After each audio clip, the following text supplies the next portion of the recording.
אהלן חברים, בסרטון הקודם דיברנו על שיטות השונות שיש לנו על מנת לתמוך את קירות הדיפון שלנו. אז עברנו על שיטת העוגנים, על שיטת הסטרטים, תמיכות פלדה, וכמובן על שיטת הטופ דאון, שעל זה אנחנו הולכים להתמקד בשבועות הקרובים. אז בואו נתחיל להבין מה זה בעצם אומר עוגנים, עוגני קרקע, ומתי אנחנו יכולים לבצע אותם ומתי לא, וכמובן גם כן נדבר על שיטת הסטרטים. אז כמו שאפשר לראות, שמתי לנו חתך של אתר, כאשר עוגני הקרקע ניתן לבצע אותם רק כאשר יש לנו קרקע סמוכה. במידה ויש לנו חניון סמוך, אנחנו לא יכולים לקדוח את העוגנים ולא יכולים לתמוך בעזרתם בצורה אופקית את קיר הדיפון. אז בואו נאמר, ויש לנו כאן שתי קומות, אנחנו נקדח את עוגני הקרקע בזווית, אחרי שנקדח את העוגנים הראשונים, אנחנו כמובן נבצע גם כן קורת תמיכה, לאחר דריכת העוגנים בעצם מחזיקה לנו את קיר הדיפון, ואז נוכל גם כן להמשיך את החפירה, ולבצע את עוגני הקרקע בשורה השנייה. כמובן אנחנו מדברים על שתי שורות, כלומר מדובר על שתי קומות סטנדרטיות, אנחנו לא נדבר עכשיו על יוצא מן הכלל. אנחנו כמובן לא נבצע את העוגנים לא כאשר יש לנו חניונים סמוכים, ולא כשיש לנו מבנים סמוכים, אנחנו לא יכולים בלי אישור לבצע קידוח של עוגנים מתחת למבנים. השיטה הבאה שבאמצעותה נוכל לתמוך את קירות הדיפון, היא שיטת הסטרטים, קורות הפלדה.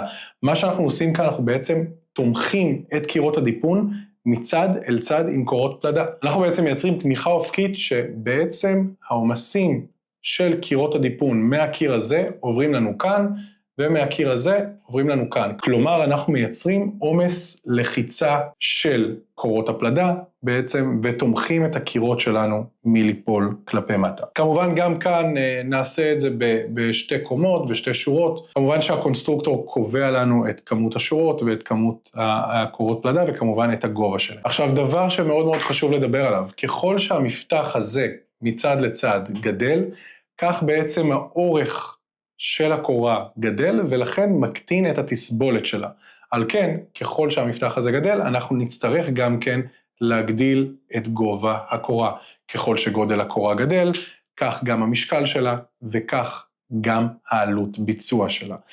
אחד החסרונות הכי קשים שיש לנו עם תמיכות פלדה, שיש הרבה קורות פלדה שפשוט לא מאפשרות להכניס כלים גדולים, לבצע את החפירה מלמעלה, להוציא את הדברים, זה בעצם עוד חסמים שמפריעים לנו, וכמובן, ככל שנתקדם בשלד, הקורות האלה עשויים להפריע לנו גם כן באלמנטים הוורטיקליים, אבל זו שיטה מאוד נפוצה, זו שיטה שמבצעים הרבה מאוד פעמים.